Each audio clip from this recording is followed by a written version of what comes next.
Good afternoon. Like and subscribe if you haven't already. Today I'm going to have a look at one of our cover crops. So it's a radish and mustard cover crop that we've put in after a grass lay, and then this field hopefully will go into peas and barley. So last year I planted a full rate of peas and a full rate of barley, so 180 sort of kilos a hectare of barley. I think I put on something like 140 kilos of peas or something like that. Sort of a bit hit and miss as to whether we actually get a good yield or not. I'm sticking with it. This will be the fourth year we've tried it, but we either had really crap springs or terrible summers, so it's not been brilliant. So the reason why we're using a cover crop, or trying to, is not had a great establishment. So this is a river meadow. So this had been down for grass for 3 years, and then we take the grass out, take grass out. We'll put a cereal crop in the field, and then replant a grass lay into it next autumn, with the idea of just rejuvenating the grass lays and keeping a new rotation of grass in the system. But the big problem we have with this is leather jackets. You used to be able to get a insecticide that would control them, so you put that on, you drill the cereal, spray it, and that would deal with the leather jackets, but that's been banned. There was a seed treatment that you could use, that's also been banned, I believe. And that was some pretty nasty stuff, to be fair. We used it a couple of times and that was, quite pokey stuff. So we're, rather than chemical control now, we're trying a few different methods of trying to control the leather jackets, because what they do, they live in the soil, and they feed off the roots of young plants. So you'll have a brilliant establishment of, say, barley, come up really nice, and then about 2 or 3 weeks later the leaves will start going yellow and you'll lose like half your crop. It's just gone, by which point it's too late. So we've got a couple of different ways of controlling it now. So we try and break up the life cycle of the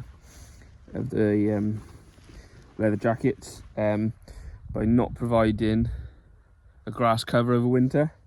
One way you can do this is by overwinter ploughing. So you plough it in the autumn, leave it over winter.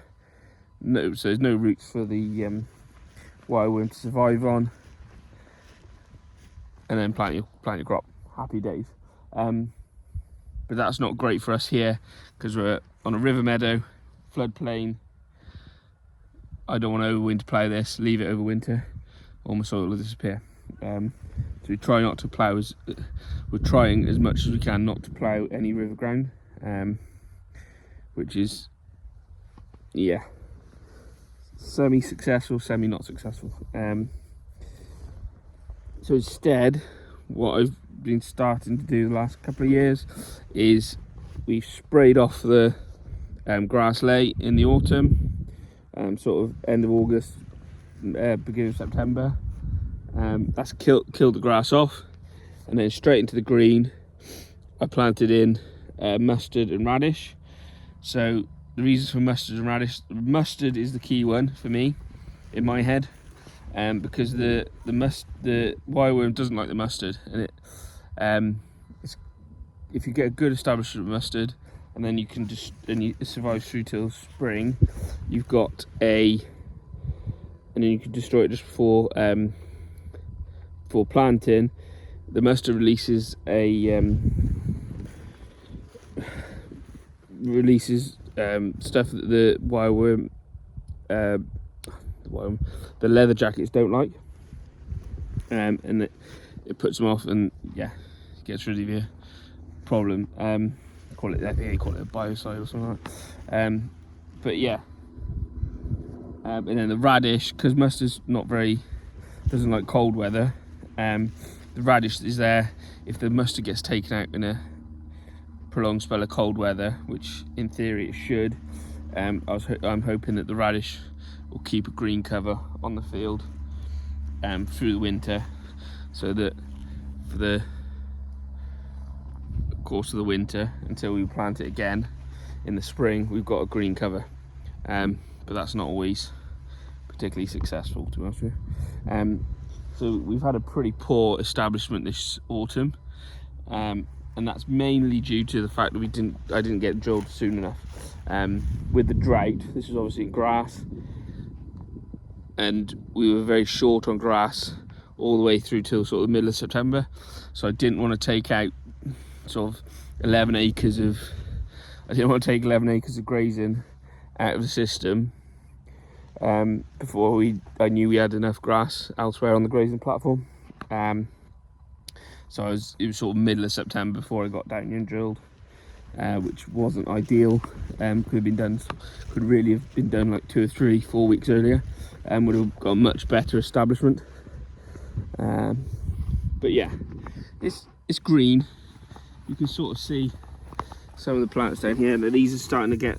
These plants were underwater a week ago, so they're just not looking brilliant at the moment. But there is green cover here, so small ray of sunshine. But yeah, drilled this with the Missouri. So that's just leg gone through. You can see where the leg's gone through the grass. Still got a bit of clover survived in the bottom here. Leg's gone through, planted the seed. Very little soil disturbance then. So hopefully, if we do get a big flood, we won't lose vast amount of soil, because there's a lot of vegetation and root matter still in that surface to hold it all together, and it's not just going to all wash away. But yeah, so then into the spring we will just kill off anything that's still on the surface, still growing, take out any radish and mustard, and we'll just come back in with the Missouri again, and drill the peas and barley. The beauty of the Missouri is it's got 2 tanks on it, so we can put the peas down the front leg, and we can put the barley down the back leg, which, yeah, we've had some pretty good establishment with it, just over the fact it seemed to have just got in the way of us having a